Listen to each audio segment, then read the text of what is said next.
नमस्कार दोस्तों। स्वागत है हमारे इस चैनल साहित्य की दुनिया में। आज हम बात करेंगे मुंशी प्रेमचंद की कहानी शांति के बारे में। तो चलिए शुरू करते हैं। जब मैं ससुराल आई तो बिल्कुल फूहड़ थी। न पहनने ओढ़ने का सलीका, न बातचीत करने का ढंग। सिर उठाकर किसी से बातचीत न कर सकती थी। आंखें अपने आप झपक जाती थीं। किसी के सामने जाते शर्म आती। स्त्रियों तक के सामने बिना घूंघट के झिझक होती थी। मैं कुछ हिंदी पढ़ी हुई थी, पर उपन्यास, नाटक आदि के पढ़ने में आनंद न आता था। फुर्सत मिलने पर रामायण पढ़ती। उसमें मेरा मन बहुत लगता था। मैं उसे मनुष्यकृत नहीं समझती थी। मुझे पूरा पूरा विश्वास था कि उसे किसी देवता ने स्वयं रचा होगा। मैं मनुष्य को इतना बुद्धिमान और सहृदय नहीं समझती थी। मैं दिन भर घर का कोई न कोई काम करती रहती, और कोई काम न रहता तो चरखे पर सूत कातती। अपनी बूढ़ी सास से थर थर कांपती थी। एक दिन दाल में नमक अधिक हो गया। ससुर जी ने भोजन के समय सिर्फ इतना ही कहा, नमक जरा अंदाज से डाला करो। इतना सुनते ही हृदय कांपने लगा, मानो मुझे इससे अधिक कोई वेदना नहीं पहुंचाई जा सकती थी। लेकिन मेरा यह फूहद्दापन मेरे बाबूजी पतिदेव को पसंद न आता था। वह वकील थे। उन्होंने शिक्षा की ऊंची से ऊंची डिग्रियां पाई थीं। वह मुझ पर प्रेम अवश्य करते थे, पर उस प्रेम में दया की मात्रा अधिक होती थी। स्त्रियों के रहन सहन और शिक्षा के संबंध में उनके विचार बहुत ही उदार थे। वह मुझे उन विचारों से बहुत नीचे देखकर कदाचित मन ही मन खिन्न होते थे, परंतु उसमें मेरा कोई अपराध न देखकर हमारे रस्म रिवाज पर झुठलाते थे। उन्हें मेरे साथ बैठकर बातचीत करने में जरा आनंद न आता।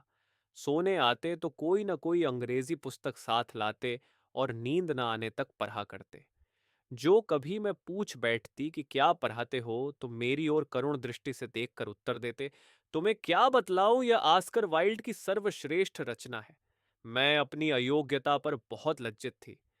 अपने को धिक्कारती, मैं ऐसे विद्वान पुरुष के योग्य नहीं हूं। मुझे किसी उजड्ड के घर पटीडीडीएचना था। बाबूजी मुझे निरादर की दृष्टि से नहीं देखते थे। यही मेरे लिए सौभाग्य की बात थी। एक दिन संध्या समय मैं रामायण पीएच रही थी। भरत जी रामचंद्र जी की खोज में निकले थे। उनका करुण विलाप पारट कर मेरा हृदय गदगद हो रहा था। नेत्रों से अश्रुधारा बह रही थी। हृदय उमद्धा आता था। सहसा बाबूजी कमरे में आए। मैंने पुस्तक तुरंत बंद कर दी। उनके सामने मैं अपने फूहद्दपन को भरसक प्रकट न होने देती थी।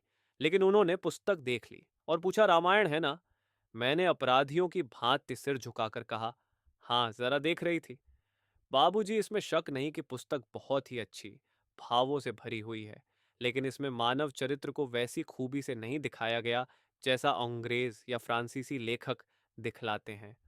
तुम्हारी समझ में तो ना आवेगा, लेकिन कहने में क्या हरज है।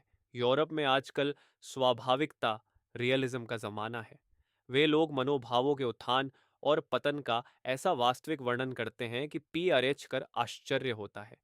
हमारे यहाँ कवियों को पग पग पर धर्म तथा नीति का ध्यान रखना पड्डी डी डीएचता है। इसलिए कभी कभी उनके भावों में अस्वाभाविकता आ जाती है, और यही त्रुटि तुलसीदास में भी है। मेरी समझ में उस समय कुछ भी ना आया। बोली, मेरे लिए तो यही बहुत है। अंग्रेजी पुस्तकें कैसे समझूं? बाबूजी, कोई कठिन बात नहीं। 1 घंटे भी रोज पढ़ो तो थोड़े ही समय में काफी योग्यता प्राप्त कर सकती हो। पर तुमने तो मानो मेरी बातें न मानने की सौगंध ही खा ली है। कितना समझाया कि मुझसे शर्म करने की आवश्यकता नहीं, पर तुम्हारे ऊपर कुछ असर न पड़ता। कितना कहता हूं कि जरा सफाई से रहा करो। परमात्मा सुंदरता देता है तो चाहता है कि उसका श्रृंगार भी होता रहे, लेकिन जान पड़ता है तुम्हारी दृष्टि में उसका कुछ भी मूल्य नहीं। या शायद तुम समझती हो कि मेरे जैसे क्रूप मनुष्य के लिए तुम चाहे जैसे भी रहो, आवश्यकता से अधिक अच्छी हो। यह अत्याचार मेरे ऊपर है। तुम मुझे ठोक पीट कर वैराग्य सिखाना चाहती हो। जब मैं दिन रात मेहनत करके कमाता हूं तो स्वभावतः मेरी यह इच्छा होती है कि उस द्रव्य का सबसे उत्तम व्यय हो। परंतु तुम्हारा फूहद्दपन और पुराने विचार मेरे सारे परिश्रम पर पानी फेर देते हैं। स्त्रियां केवल भोजन बनाने, बच्चे पालने, पति की सेवा करने और एकादशी व्रत रखने के लिए नहीं है। उनके जीवन का लक्ष्य इससे बहुत ऊंचा है। वे मनुष्यों के समस्त सामाजिक और मानसिक विषयों में समान रूप से भाग लेने की अधिकारिणी है। उन्हें भी मनुष्यों की भांति स्वतंत्र रहने का अधिकार प्राप्त है। मुझे तुम्हारी यह बंदी दशा देखकर बद्दा कष्ट होता है। स्त्री पुरुष की अर्धांगिनी मानी गई है, लेकिन तुम मेरी मानसिक और सामाजिक किसी आवश्यकता को पूरा नहीं कर सकती। मेरा और तुम्हारा धर्म अलग, आचार विचार अलग, आमोद प्रमोद के विषय अलग। जीवन के किसी कार्य में मुझे तुमसे किसी प्रकार की सहायता नहीं मिल सकती। तुम स्वयं विचार सकती हो कि ऐसी दशा में मेरी जिंदगी कैसी बुरी तरह कट रही है। बाबूजी का कहना बिल्कुल यथार्थ था। मैं उनके गले में एक जंजीर की भांति पट्टा थी हुई थी। उस दिन से मैंने उन्हीं के कहे अनुसार चलने की दृढ़ प्रतिज्ञा कर ली। अपने देवता को किस भांति अप्रसन्न करती। ये तो कैसे कहूं कि मुझे पहनने ओढ़ने से प्रेम न था, और उतना ही था जितना दूसरी स्त्रियों को होता है। जब बालक और वृद्ध तक श्रृंगार पसंद करते हैं, तो मैं तो युवती ठहरी। मन भीतर ही भीतर मचल कर रह जाता था। मेरे मायके में मोटा खाने और मोटा पहनने की चाल थी। मेरी माँ और दादी हाथों से सूत कातती थीं, और जुलाहे से उसी सूत के कपद्धे बुनवा लिए जाते थे। बाहर से बहुत कम कपद्धे आते थे। मैं जरा महीन कपधा पहनना चाहती या श्रृंगार की रुचि दिखाती, तो अम्मा फौरन टोकती और समझाती कि बहुत बनाव संवार भले घर की लड्डाचकियों को शोभा नहीं देता। ऐसी आदत अच्छी नहीं। यदि कभी वह मुझे दर्पण के सामने देख लेती तो जिद्दाकने लगती, परंतु अब बाबूजी की जिद से मेरी यह झिझक जाती रही। मेरी सास और ननदें मेरे बनाव श्रृंगार पर नाक भौं सिकोड़ती, पर मुझे अब उनकी परवाह न थी। बाबूजी की प्रेम परिपूर्ण दृष्टि के लिए मैं जिद्दहकियाव भी सह सकती थी। अब उनके और मेरे विचारों में समानता आती जाती थी। वह अधिक प्रसन्न चित्त जान पड़ते थे। वह मेरे लिए फैशनेबल साथिया, सुंदर जाकटें, चमकते हुए जूते और कामदार स्लीपरें लाया करते, पर मैं इन वस्तुओं को धारण कर किसी के सामने न निकलती। ये वस्त्र केवल बाबूजी के ही सामने पहनने के लिए रखे थे। मुझे इस प्रकार बनी ठनी देखकर उन्हें बद्धी प्रसन्नता होती थी। स्त्री अपने पति की प्रसन्नता के लिए क्या नहीं कर सकती। अब घर के काम काज से मेरा अधिक समय बनाव श्रृंगार तथा पुस्तकावलोकन में ही बीतने लगा। पुस्तकों से मुझे प्रेम होने लगा था। यद्यपि अभी तक मैं अपने सास ससुर का लिहाज करती थी, उनके सामने बूट और गाउन पहनकर निकलने का मुझे साहस न होता था, पर मुझे उनकी शिक्षा पूर्ण बातें न भाती थीं। मैं सोचती, जब मेरा पति सैकड़ों रुपए महीने कमाता है तो घर में चेरी बनकर क्यों रहूं। यूं अपनी इच्छा से चाहे जितना काम करूं, पर वे लोग मुझे आज्ञा देने वाले कौन होते हैं। मुझ में आत्माभिमान की मात्र बढ़ने लगी। यदि अम्मा मुझे कोई काम करने को कहती तो मैं अदबदा कर टाल जाती। एक दिन उन्होंने कहा, सवेरे के जलपान के लिए कुछ दाल मोठ बना लो। मैं बात अनसुनी कर गई। अम्मा ने कुछ देर तक मेरी राह देखी, पर जब मैं अपने कमरे से न निकली तो उन्हें गुस्सा हो आया। वह बद्धी ही चिद्ध चिद्धी प्रकृति की थीं। तनिक सी बात पर तुनक जाती थीं। उन्हें अपनी प्रतिष्ठा का इतना अभिमान था कि मुझे बिल्कुल लौंडी समझती थीं। हाँ, अपनी पुत्रियों से सदैव नम्रता से पेश आती, बल्कि मैं तो ये कहूंगी कि उन्हें सिर चढ़ा रखा था। वह क्रोध में भरी हुई मेरे कमरे के द्वार पर आकर बोली, तुमसे मैंने दाल मोठ बनाने को कहा था, बनाया? मैं कुछ रुष्ट होकर बोली, अब भी फुर्सत नहीं मिली। अम्मा, तो तुम्हारी जान में दिन भर पड्ढे रहना ही बद्धा काम है। ये आजकल तुम्हें हो क्या गया है? किस घमंड में हो? क्या ये सोचती हो कि मेरा पति कमाता है तो मैं काम क्यों करूं? इस घमंड में ना भूलना, तुम्हारा पति लाख कमाए, लेकिन घर में राज मेरा ही रहेगा। आज वह 4 पैसे कमाने लगा है तो तुम्हें मालकिन बनने की हवस हो रही है, लेकिन उसे पालने पोसने तुम नहीं आई थी। मैंने ही उसे पढ़ा लिखाकर इस योग्य बनाया है। वाह! कल की छोकरी और अभी से यह गुमान। मैं रोने लगी। मुंह से एक बात न निकली। बाबूजी उस समय ऊपर कमरे में बैठे कुछ पौर रहे थे। ये बातें उन्होंने सुनी। उन्हें बड्ढा कष्ट हुआ। रात को जब वह घर आए तो बोले, देखा तुमने आज अम्माओं का क्रोध। यही अत्याचार है, जिससे स्त्रियों को अपनी जिंदगी पहाद्दा मालूम होने लगती है। इन बातों से हृदय में कितनी वेदना होती है, इसका जानना असंभव है। जीवन भार हो जाता है, हृदय जर्जर हो जाता है, और मनुष्य की आत्मोन्नति उसी प्रकार रुक जाती है जैसे जल, प्रकाश और वायु के बिना पौधे सूख जाते हैं। हमारे घरों में यह बद्धा अंधेर है। अब मैं उनका पुत्र ही ठहरा, उनके सामने मुंह नहीं खोल सकूंगा। मेरे ऊपर उनका बहुत बद्धा अधिकार है। अतएव उनके विरुद्ध एक शब्द भी कहना मेरे लिए लज्जा की बात होगी, और यही बंधन तुम्हारे लिए भी है। यदि तुमने उनकी बातें चुपचाप न सुन ली होती तो मुझे बहुत ही दुख होता। कदाचित मैं विष खा लेता। ऐसी दशा में दो ही बातें संभव हैं, या तो सदैव उनकी घुद्दकियों जिद्दकियों को सहे जाओ, या अपने लिए कोई दूसरा रास्ता ढूंढो। अब इस बात की आशा करना कि अम्मा के स्वभाव में कोई परिवर्तन होगा, बिल्कुल भ्रम है। बोलो, तुम्हें क्या स्वीकार है? मैंने डरते डरते कहा। आपकी जो आज्ञा हो वह करें। अब कभी ना पढ़ूं लिखूंगी, और जो कुछ वह कहेंगी वही करूंगी। यदि वह इसी में प्रसन्न है तो यही सही। मुझे पीआरएच लिखकर क्या करना है? बाबूजी, पर यह मैं नहीं चाहता। अम्मा ने आज आरंभ किया है, अब रोज बढ़ती ही जाएंगी।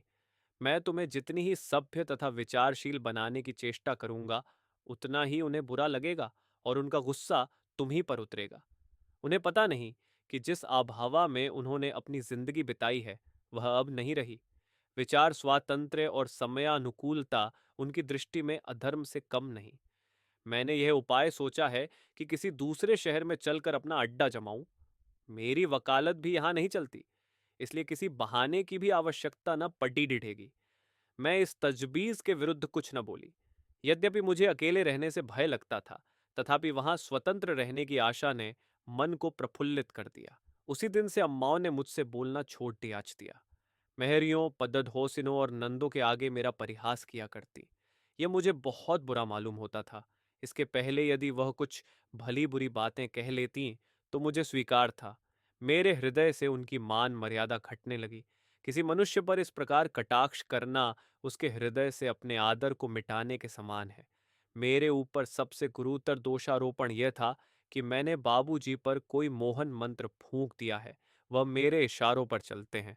पर यथार्थ में बात उल्टी ही थी। भाद्र मास था। जन्माष्टमी का त्योहार आया। घर में सब लोगों ने व्रत रखा। मैंने भी सदैव की भांति व्रत रखा। ठाकुर जी का जन्म रात को 12 बजे होने वाला था। हम सब बैठी गाती बजाती थीं। बाबूजी इन असभ्य व्यवहारों के बिल्कुल विरुद्ध थे। वह होली के दिन रंग भी न खेलते। गाने बजाने की तो बात ही अलग। रात को 1 बजे जब मैं उनके कमरे में गई तो मुझे समझाने लगे, इस प्रकार शरीर को कष्ट देने से क्या लाभ? कृष्ण महापुरुष अवश्य थे और उनकी पूजा करना हमारा कर्तव्य है। पर इस गाने बजाने से क्या फायदा? इस ढोंग का नाम धर्म नहीं है। धर्म का संबंध सच्चाई और ईमान से है, दिखावे से नहीं। बाबूजी स्वयं इसी मार्ग का अनुकरण करते थे। वह भगवत गीता की अत्यंत प्रशंसा करते, पर उसका पाठ कभी न करते थे। उपनिषदों की प्रशंसा में उनके मुख से मानो पुष्प वृष्टि होने लगती थी। पर मैंने उन्हें कभी कोई उपनिषद पढ़ते नहीं देखा। वह हिंदू धर्म के गूढ़ तत्व ज्ञान पर लट्टू थे, पर उसे समयानुकूल नहीं समझते थे। विशेषकर वेदांत को तो भारत की अवनति का मूल कारण समझते थे। वह कहा करते कि इसी वेदांत ने हमको चौपट कर दिया। हम दुनिया के पदार्थों को तुच्छ समझने लगे, जिसका फल अब तक भुगत रहे हैं। अब उन्नति का समय है। चुपचाप बैठे रहने से निर्वाह नहीं। संतोष ने ही भारत को गारत कर दिया। उस समय उनको उत्तर देने की शक्ति मुझ में कहाँ थी। हाँ, अब जान पड़ी देता है कि वह यूरोपियन सभ्यता के चक्कर में पड्डे हुए थे। अब वह स्वयं ऐसी बातें नहीं करते। वह जोश अब ठंडा हो चला है। इसके कुछ दिन बाद हम इलाहाबाद चले आए। बाबूजी ने पहले ही एक 2 मंजिला मकान ले रखा था, सब तरह से सजा सजाया। हमारे यहाँ 5 नौकर थे, 2 स्त्रियां, 2 पुरुष और एक महाराज। अब मैं घर के कुल कामकाज से छुट्टी पा गई। कभी जी घबराता तो कोई उपन्यास लेकर पढ़ने लगती। यहाँ फूल और पीतल के बर्तन बहुत कम थे। चीनी की रकाबियां और प्याले अलमारियों में सजे रखे थे। भोजन मेज पर आता था। बाबूजी बड्ढे चाव से भोजन करते। मुझे पहले कुछ शर्म आती थी, लेकिन धीरे धीरे मैं भी मेज ही पर भोजन करने लगी। हमारे पास एक सुंदर टमटम भी थी। अब हम पैदल बिल्कुल न चलते। किसी से मिलने 10 पग भी जाना होता तो गाड़ी तैयार कराई जाती। बाबूजी कहते यही फैशन है। बाबूजी की आमदनी अभी बहुत कम थी। भली भांति खर्च भी न चलता था। कभी कभी मैं उन्हें चिंताकुल देखती तो समझाती कि जब आय इतनी कम है तो व्यय इतना क्यों बढ़ा रखा है। कोई छोटा सा मकान ले लो, 2 नौकरों से भी काम चल सकता है। लेकिन बाबूजी मेरी बातों पर हंस देते और कहते, मैं अपनी दरिद्रता का ढिंढोरा अपने आप क्यों पीटूं? दरिद्रता प्रकट करना दरिद्र होने से अधिक दुखदाई होता है। भूल जाओ कि हम लोग निर्धन हैं, फिर लक्ष्मी हमारे पास आप दौड़ी आएगी। खर्च बढ़ना, आवश्यकताओं का अधिक होना ही द्रव्योपार्जन की पहली सीढ़ी है। इससे हमारी गुप्त शक्तियां विकसित हो जाती हैं और हम उन कष्टों को झेलते हुए आगे पग धरने के योग्य होते हैं। संतोष दरिद्रता का दूसरा नाम है। अस्तु, हम लोगों का खर्च दिन दिन बढ़ता ही जाता था। हम लोग सप्ताह में 3 बार थिएटर जरूर देखने जाते। सप्ताह में एक बार मित्रों को भोजन अवश्य ही दिया जाता। अब मुझे सूझने लगा कि जीवन का लक्ष्य सुख भोग ही है। ईश्वर को हमारी उपासना की इच्छा नहीं। उसने हमको उत्तम उत्तम वस्तुएं भोगने के लिए ही दी है। उसको भोगना ही उसकी सर्वोत्तम आराधना है। एक ईसाई लेडी मुझे पढ़ाने तथा गाना सिखाने आने लगी। घर में एक पियानो भी आ गया। इन्हीं आनंदों में फंसकर मैं रामायण और भक्तमाल को भूल गई। ये पुस्तकें मुझे अप्रिय लगने लगीं। देवताओं से विश्वास उठ गया। धीरे धीरे यहाँ के बड़े लोगों से स्नेह और संबंध बढ़ने लगा। ये एक बिल्कुल नई सोसाइटी थी। इसके रहन सहन, आहार व्यवहार और आचार विचार मेरे लिए सर्वथा अनोखे थे।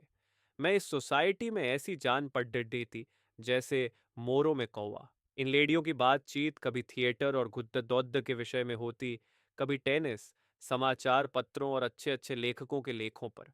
उनके चातुर्य, बुद्धि की तीव्रता, फुर्ती और चपलता पर मुझे अचंभा होता।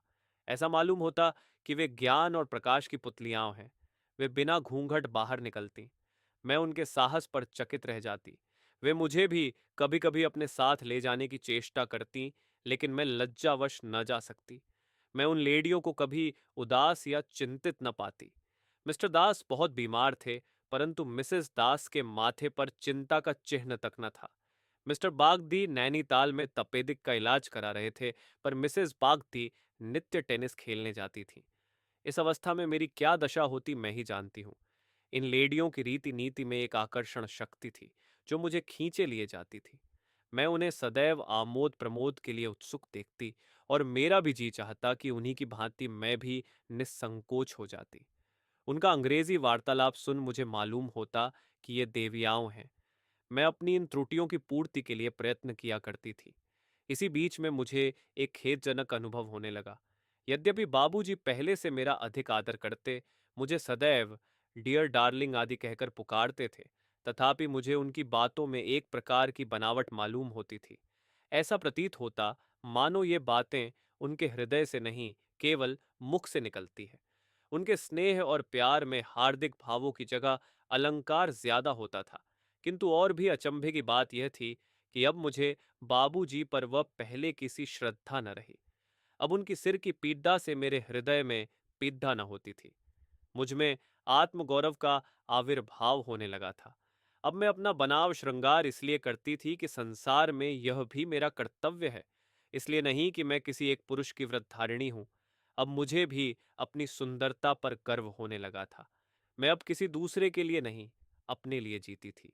त्याग तथा सेवा का भाव मेरे हृदय से लुप्त होने लगा था। मैं अब भी पर्दा करती थी, परंतु हृदय अपनी सुंदरता की सराहना सुनने के लिए व्याकुल रहता था। एक दिन मिस्टर दास तथा और भी अनेक सभ्यगण बाबूजी के साथ बैठे हुए थे।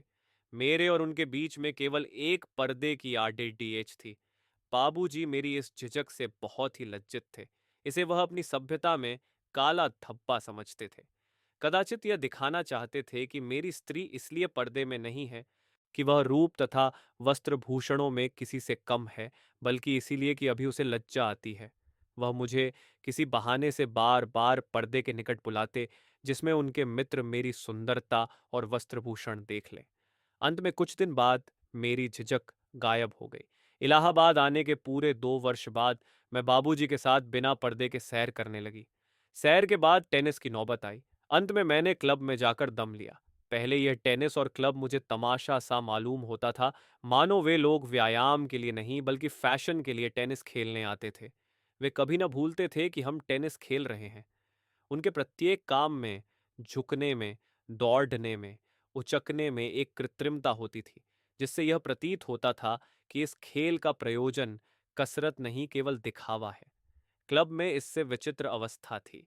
वह पूरा स्वांग था, भद्दा और बेजोट। लोग अंग्रेजी के चुने हुए शब्दों का प्रयोग करते थे, जिसमें कोई सार न होता था। नकली हंसी हंसते थे, जिनका कोई असर न होता था। स्त्रियों की वह फूहद्दा निर्लज्जता और पुरुषों की वह भाव शून्य स्त्री पूजा मुझे भी न भाती थी। चारों ओर अंग्रेजी चाल ढाल की हास्यजनक नकल थी, परंतु क्रमशः मैं भी वह रंग पकड़ने और उन्हीं का अनुकरण करने लगी। अब मुझे अनुभव हुआ कि इस प्रदर्शन लोलुपता में कितनी शक्ति है। मैं अब नित्य नए श्रृंगार करती, नित्य नया रूप भरती, केवल इसलिए कि क्लब में सबकी आंखों में चुप जाऊं। अब मुझे बाबूजी के सेवा सत्कार से अधिक अपने बनाव श्रृंगार की धुन रहती थी। यहां तक कि यह शौक एक नशा सा बन गया। इतना ही नहीं, लोगों से अपने सौंदर्य की प्रशंसा सुनकर मुझे एक अभिमान मिश्रित आनंद का अनुभव होने लगा। मेरी लज्जाशीलता की सीमाएं विस्तृत हो गईं। वह दृष्टिपात जो कभी मेरे शरीर के प्रत्येक रोए को खड़ेदृढ़ कर देता, और वह हास्य कटाक्ष जो कभी मुझे विष खा लेने को प्रस्तुत कर देता, उनसे अब मुझे एक उन्मादपूर्ण हर्ष होता था। परंतु जब कभी मैं अपनी अवस्था पर आंतरिक दृष्टि डालती तो मुझे बड्डी घबराहट होती थी। यह नाव किस घाट लगेगी? कभी कभी इरादा करती कि क्लब न जाऊंगी, परंतु समय आते ही फिर तैयार हो जाती। मैं अपने वश में न थी। मेरी सत्कल्पनाएं निर्बल हो गई थीं। 2 वर्ष और बीत गए और अब बाबूजी के स्वभाव में एक विचित्र परिवर्तन होने लगा। वह उदास और चिंतित रहने लगे। मुझसे बहुत कम बोलते। ऐसा जान बड्डी दिखता कि इन्हें कठिन चिंता ने घेर रखा है या कोई बीमारी हो गई है। मुंह बिल्कुल सूखा रहता था। तनिक तनिक सी बात पर नौकरों से झल्लाने लगते और बाहर बहुत कम जाते। अभी 1 ही मास पहले वह 100 काम छोड़ दिट कर क्लब अवश्य जाते थे। वहां गए बिना उन्हें कल न पड़ती थी। अब अधिकतर अपने कमरे में आराम कुर्सी पर लेटे हुए समाचार पत्र और पुस्तकें देखा करते थे। मेरी समझ में ना आता कि बात क्या है। एक दिन उन्हें बद्दे जोर का बुखार आया।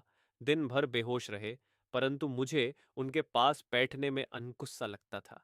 मेरा जी एक उपन्यास में लगा हुआ था। उनके पास जाती थी और पल भर में फिर लौट आती। टेनिस का समय आया तो दुविधा में पड़ी डीडीएच गई कि जाऊं या ना जाऊं। देर तक मन में यह संग्राम होता रहा। अंत को मैंने यही निर्णय किया कि मेरे यहाँ रहने से वह कुछ अच्छे तो हो नहीं जाएंगे। इससे मेरा यहाँ बैठा रहना बिल्कुल निरर्थक है। मैंने बढ़िया वस्त्र पहने और रैकेट लेकर क्लब घर जा पहुंची। वहां मैंने मिसेस दास और मिसेस बागची से बाबूजी की दशा बतलाई और सजल नेत्र चुपचाप बैठी रही। जब सब लोग कोर्ट में जाने लगे और मिस्टर दास ने मुझसे चलने को कहा, तो मैं ठंडी आह भरकर कोर्ट में जा पहुंची और खेलने लगी। आज से 3 वर्ष पूर्व बाबूजी को इसी प्रकार बुखार आ गया था। मैं रात भर उन्हें पंखा झलती रही थी। हृदय व्याकुल था और यही चाहता था कि इनके बदले मुझे बुखार आ जाए, परंतु वह उठ बैठे। पर अब हृदय तो स्नेह शून्य हो गया था, दिखावा अधिक था। अकेले रोने की मुझ में क्षमता न रह गई थी। मैं सदैव की भांति रात को 9 बजे लौटी। बाबूजी का जी कुछ अच्छा जान पड़ा। उन्होंने मुझे केवल दबी दृष्टि से देखा और करवट बदल ली। परंतु मैं लेटी तो मेरा हृदय मुझे अपनी स्वार्थप्रता और प्रमोदासक्ति पर धिक्कारता। मैं अब अंग्रेजी उपन्यासों को समझने लगी। हमारी बातचीत अधिक उत्कृष्ट और आलोचनात्मक होती थी। हमारा सभ्यता का आदर्श अब बहुत ही उच्च हो गया। हमको अब अपनी मित्र मंडली से बाहर दूसरों से मिलने जुलने में संकोच होता था। हम अपने से छोटी श्रेणी के लोगों से बोलने में अपना अपमान समझते थे। नौकरों को अपना नौकर समझते थे और बस। हमको उनके निजी मामलों से कुछ मतलब न था।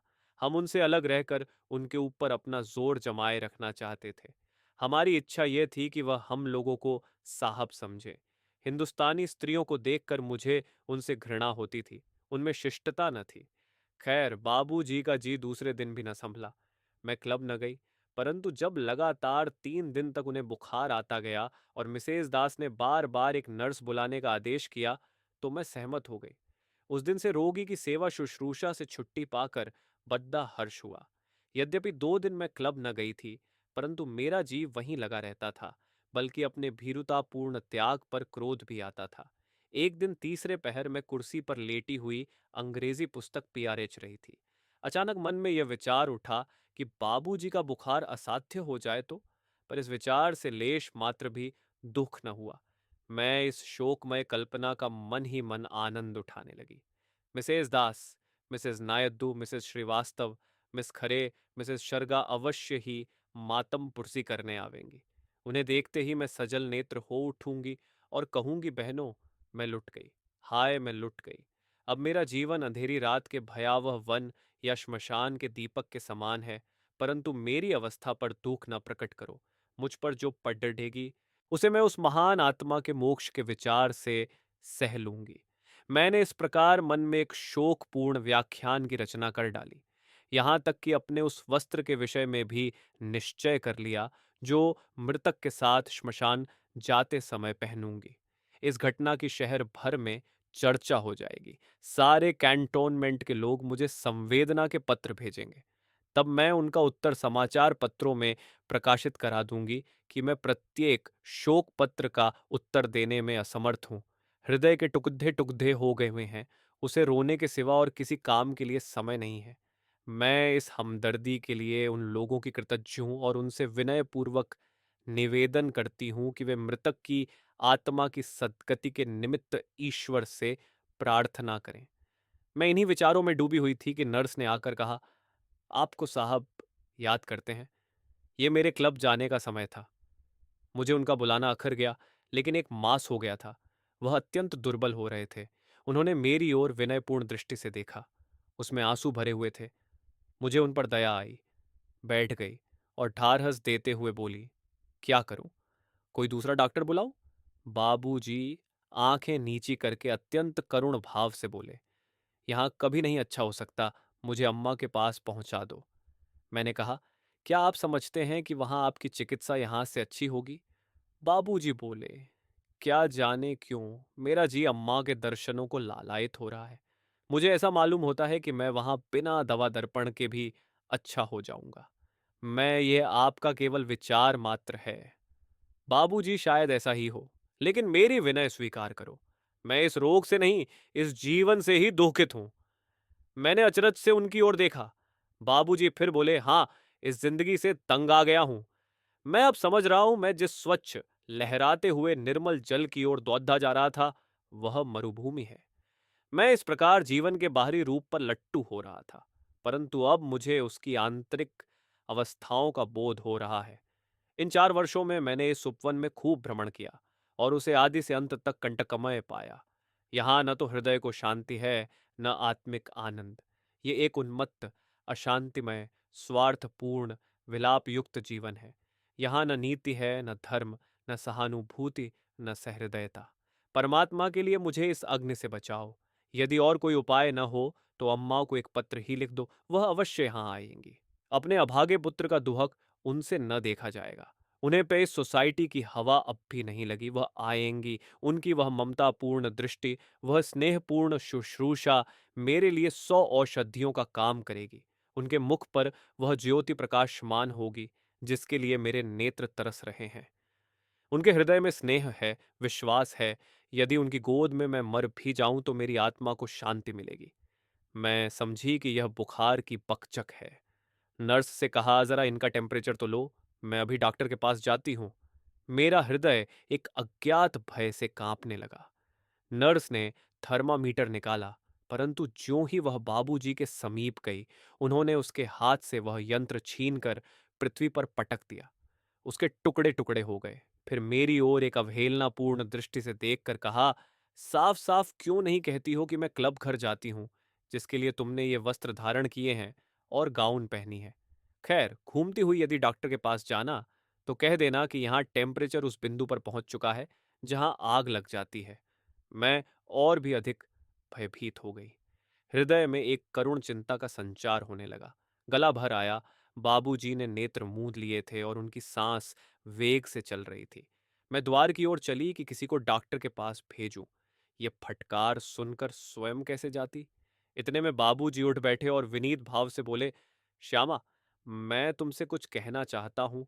बात 2 सप्ताह से मन में थी, पर साहस न हुआ। आज मैंने निश्चय कर लिया है कि कह ही डालूं। मैं अब फिर अपने घर जाकर वही पहले किसी जिंदगी बिताना चाहता हूँ। मुझे अब इस जीवन से घृणा हो गई है और यही मेरी बीमारी का मुख्य कारण है।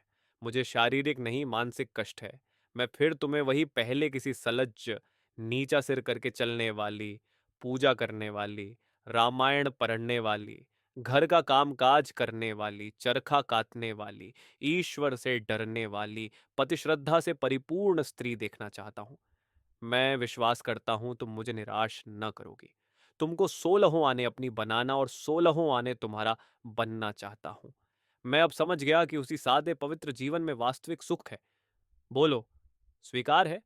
तुमने सदैव मेरी आज्ञाओं का पालन किया है। इस समय निराश न करना, नहीं तो इस कष्ट और शोक का न जाने कितना भयंकर परिणाम हो। मैं सहसा कोई उत्तर न दे सकी। मन में सोचने लगी, इस स्वतंत्र जीवन में कितना सुख था। ये मजे वहां कहाँ। क्या इतने दिन स्वतंत्र वायु में विचरण करने के पश्चात फिर उसी पिंजड्ढे में जाऊं, वही लौंडी बनकर रहूं? क्यों इन्होंने मुझे वर्षों स्वतंत्रता का पाठ पढ़ाया, वर्षों देवताओं की, रामायण की, पूजा पाठ की, व्रत उपवास की बुराई की, हंसी उड्ढाई? अब जब मैं उन बातों को भूल गई, उन्हें मिथ्या समझने लगी, तो फिर मुझे उसी अंधकूप में ढकेलना चाहते हैं। मैं तो इन्हीं की इच्छा के अनुसार चलती हूं, फिर मेरा अपराध क्या है? लेकिन बाबूजी के मुख पर एक ऐसी दीनतापूर्ण विवशता थी कि मैं प्रत्यक्ष अस्वीकार न कर सकी। बोली, आखिर यहां क्या कष्ट है? मैं उनके विचारों की तह तक पहुंचना चाहती थी। बाबूजी फिर उठ बैठे और मेरी ओर कठोर दृष्टि से देखकर बोले, बहुत ही अच्छा होता कि तुम इस प्रश्न को मुझसे पूछने के बदले अपने ही हृदय से पूछ लेती। क्या अब मैं तुम्हारे लिए वही हूं जो आज से 3 वर्ष पहले था, जब मैं तुमसे अधिक शिक्षा प्राप्त, अधिक बुद्धिमान, अधिक जानकार होकर तुम्हारे लिए वह नहीं रहा जो पहले था? तुमने चाहे इसका अनुभव न किया हो, परंतु मैं स्वयं कर रहा हूं, तो मैं कैसे अनुमान करूं कि उन्हीं भावों ने तुम्हें स्खलित न किया होगा?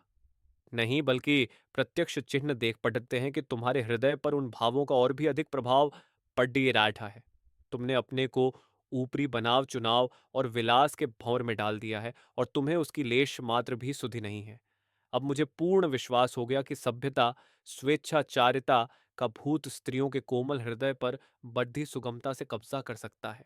क्या अब से 3 वर्ष पूर्व भी तुम्हें यह साहस हो सकता था कि मुझे इस दशा में छोड़ डाकर किसी पड़ोसिन के यहाँ गाने बजाने चली जाती? मैं बिछौने पर रहता और तुम किसी के घर जाकर कलोलें करती। स्त्रियों का हृदय आधिक्य प्रिय होता है, परंतु इस नवीन आधिक्य के बदले मुझे वह पुराना आधिक्य कहीं ज्यादा पसंद है। उस आधिक्य का फल आत्मिक एवं शारीरिक अभ्युदय और हृदय की पवित्रता थी, पर इस आधिक्य का परिणाम है छिछोरापन, निर्लज्जता, दिखावा और स्वेच्छाचार। उस समय यदि तुम इस प्रकार मिस्टर दास के सम्मुख हंसती बोलती, तो मैं या तो तुम्हें मार डालता या स्वयं विस्पान कर लेता। परंतु बेहयाई ऐसे जीवन का प्रधान तत्व है। मैं सब कुछ स्वयं देखता और सहता हूं। कदाचित सहे भी जाता यदि इस बीमारी ने मुझे सचेत न कर दिया होता। अब यदि तुम यहां बैठी भी रहो तो मुझे संतोष न होगा, क्योंकि मुझे यह विचार दुखित करता रहेगा कि तुम्हारा हृदय यहां नहीं है। मैंने अपने को उस इंद्रजाल से निकालने का निश्चय कर लिया है, जहां धन का नाम मान है, इंद्रिय लिप्सा का सभ्यता और भ्रष्टता का विचार स्वातंत्र्य। बोलो, मेरा प्रस्ताव स्वीकार है? मेरे हृदय पर वज्रपात सा हो गया। बाबूजी का अभिप्राय पूर्णतया हृदयंगम हो गया। अभी हृदय में कुछ पुरानी लज्जा बाकी थी। ये यंत्रणा असह्य हो गई। लज्जित हो उठी। अंतरात्मा ने कहा, अवश्य, मैं अब वह नहीं हूं जो पहले थी। उस समय मैं इनको अपना इष्ट देव मानती थी, इनकी आज्ञा शिरोधार्य थी, पर अब वह मेरी दृष्टि में एक साधारण मनुष्य है। मिस्टर दास का चित्र मेरे नेत्रों के सामने खींच गया। कल मेरे हृदय पर इस दुरात्मा की बातों का कैसा नशा छा गया था, यह सोचते ही नेत्र लज्जा से झुक गए। बाबूजी की आंतरिक अवस्था उनके मुखड़े ही से प्रकाशमान हो रही थी। स्वार्थ और विलास लिप्सा के विचार मेरे हृदय से दूर हो गए। उनके बदले ये शब्द ज्वलंत अक्षरों में लिखे हुए नजर आए, तूने फैशन और वस्त्रभूषणों में अवश्य उन्नति की है। तुझ में अपने स्वार्थों का ज्ञान हो आया है। तुझ में जीवन के सुख भोगने की योग्यता अधिक हो गई है। तू अब अधिक गर्विणी, दृढ़ हृदय और शिक्षा संपन्न भी हो गई। लेकिन तेरे आत्मिक बल का विनाश हो गया, क्योंकि तू अपने कर्तव्य को भूल गई। मैं दोनों हाथ जोड़कर बाबूजी के चरणों पर गिर पड़ी। कंठ रूंध गया। एक शब्द भी मुंह से न निकला। अश्रुधारा बह चली। अब मैं फिर अपने घर पर आ गई हूं। अम्मान जी अब मेरा अधिक सम्मान करती हैं। बाबूजी संतुष्ट दीख पढ़ते हैं। वह अब स्वयं प्रतिदिन संध्या वंदन करते हैं। मिसेस दास के पत्र कभी कभी आते हैं। वह इलाहाबादी सोसाइटी के नवीन समाचारों से भरे होते हैं। मिस्टर दास और मिस भाटिया के संबंध में कलुषित बातें उड्डीएच रही हैं। मैं इन पत्रों का उत्तर तो देती हूँ, परंतु चाहती हूँ कि वह अब न आते तो अच्छा होता। वह मुझे उन दिनों की याद दिलाते हैं जिन्हें मैं भूल जाना चाहती हूँ। कल बाबूजी ने बहुत सी पुरानी पोथियां अग्निदेव को अर्पण की। उनमें आस्कर वाइल्ड की कई पुस्तकें थीं। वह अब अंग्रेजी पुस्तकें बहुत कम पढ़ाते हैं। उन्हें कार्लाइल, रस्किन और एमर्सन के सिवा और कोई पुस्तक पढ़ते मैं नहीं देखती। मुझे तो अपनी रामायण और महाभारत में फिर वही आनंद प्राप्त होने लगा है। चरखा अब पहले से अधिक चलाती हूँ क्योंकि इस बीच चरखे ने खूब प्रचार पा लिया है। ये थी कहानी। अगर आपको हमारा वीडियो पसंद आया हो तो लाइक करें, शेयर करें और अगर कुछ सुझाव और शिकायत है तो कमेंट बॉक्स में कमेंट कर सकते हैं और हमारे चैनल को सब्सक्राइब ज़रूर करें। धन्यवाद।